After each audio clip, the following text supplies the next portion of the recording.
Mom, you gotta get up. You gotta get up. You gotta get up. Why? Why do I even have to get up? I just I just can't do this anymore. No, no, you have to get up, Mom.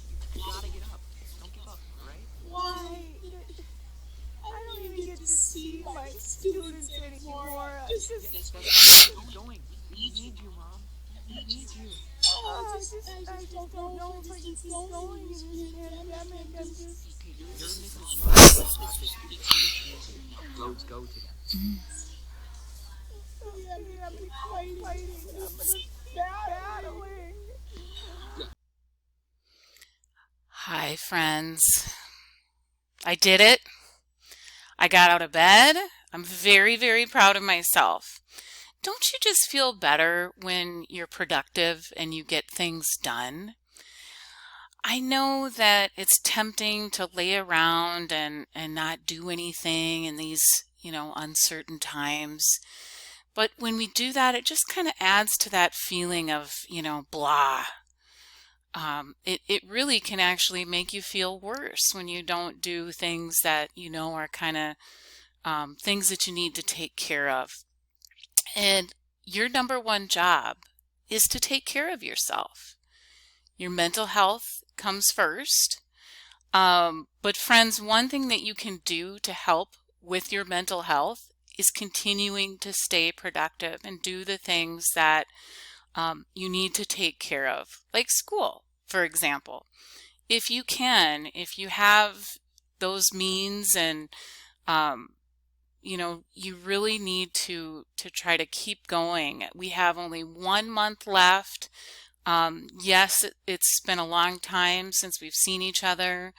I noticed last week there was really only about 60% of you who actually did the work for the week.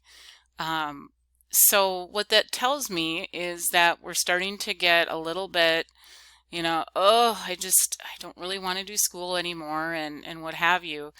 But we really need to do our best to continue to do our job. And like I said, we only have a few weeks left. Um, Even if you get off track for one day, try to get back on track the next day. Set small goals for yourself. One thing that I found that really helps is to set a timer. So, little personal example, my son had a paper that he has a paper that it's long overdue. He hasn't finished it yet. It's 5 paragraphs and it's just kind of like looming over his head. So what we started doing is just setting a timer. 15, 20 minutes, 30 minutes, set a timer and commit to that amount of time and then take a break if you need to.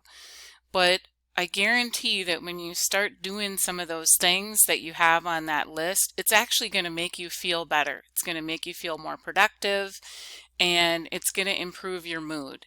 So that's my little pep talk for the day.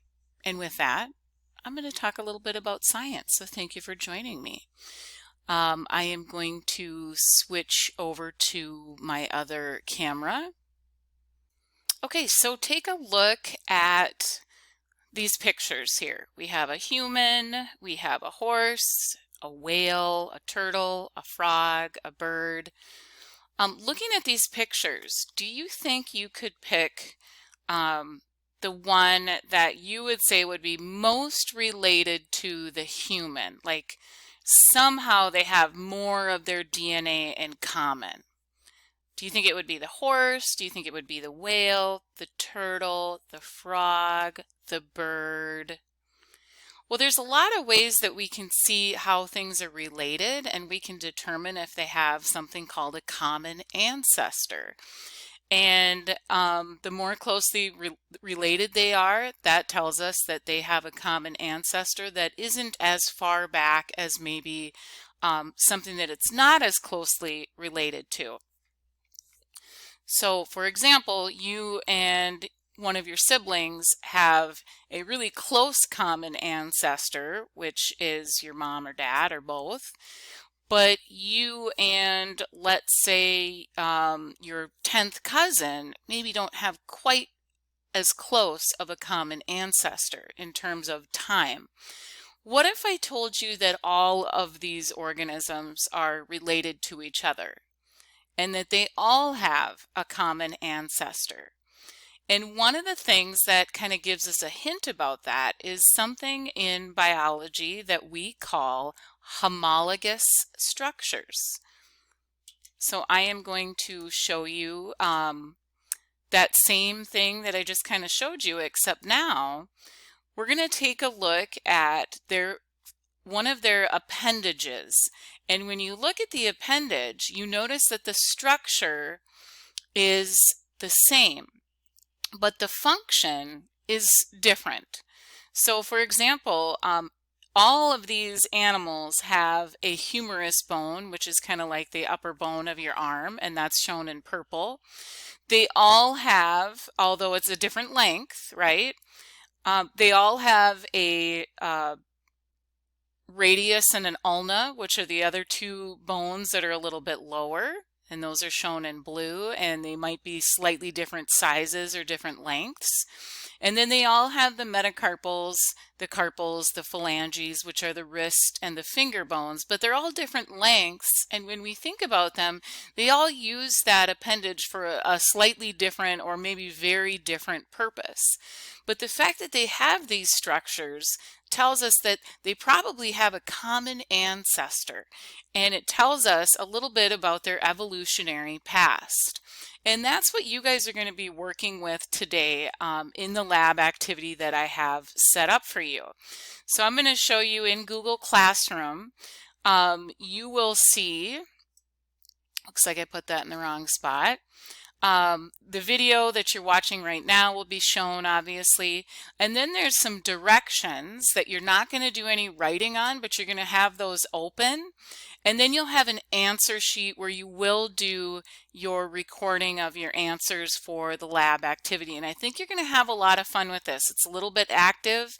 It should be kind of fun or funny. Maybe you can get one of your siblings involved, or maybe even somebody else, a parent if they're home or what have you. So I'm going to show you just really quickly what the answer sheet looks like. I kind of played with this a little bit because I want you to write in these boxes. It's just, I think it'll be easier for me to find your answers, because sometimes when I'm grading stuff digitally, my question and your answer kind of blends together and I end up having to kind of hunt for it. So I set up these boxes here, and you'll notice that you also need to insert a picture or video into these three boxes. And then there's some questions, a little data table to fill out, and am I missing a data table? No, there's this data table, but then there's another table which isn't really a data table. It's more like, you know, you're answering some questions and you're putting them into this table. So I'm just hoping this will help me with grading a little bit more to find your answers. That's why I kind of put these boxes there. Hopefully that makes sense. So I'm looking forward to seeing what you guys do and what you come up with. I think you're going to have some fun with this, and hopefully this will teach you, it'll give you some of the evidence that we have for evolution. And one of those big pieces of evidence that things have changed over time is the concept of homologous structures that we can see in biology. All right, with that, have a great day, and I will see you on Thursday. I think I'll pause.